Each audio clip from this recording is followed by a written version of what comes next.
வருகின்ற சனிக்கிழமை சனி பிரதோஷம் அப்படிங்கிறது வருது. ரொம்ப அற்புதமான நாளுங்க, தவற விட்டுறாதீங்க. சிவவிரதங்கள்ல உயரியதா சொல்லப்படுறது நம்மளுக்கு நல்லா தெரியும், பிரதோஷ விரதம். அதுலயும் குறிப்பா இந்த சனி பிரதோஷத்தை குறிப்பிட்டு சொல்லுவாங்க. இந்த நாள்ல இறைவனை வேண்டி விரதம் இருந்து வழிபடுபவருக்கு கேட்ட வரம் கிடைக்கும் அப்படின்னா அதுல மாற்று கருத்தே இல்லை. அதுலயும் குறிப்பா பாத்தீங்கன்னா இது தேய்பிறையில வருகின்ற சனி பிரதோஷம் ரொம்ப அற்புதமானது. இந்த நாள்ல நம்ம விரதம் இருந்து வழிபாடு செய்யும் போது உடல்ல பிணி பீடை நோய் நொடிகள் இருக்கு அப்படின்னா அது நீங்கும் அப்படின்னு உறுதியா சொல்லப்படும்.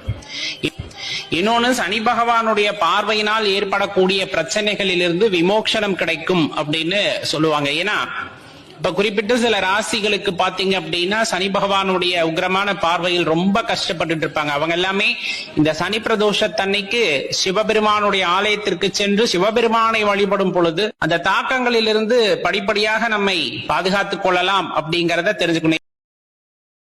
Download ShareChat.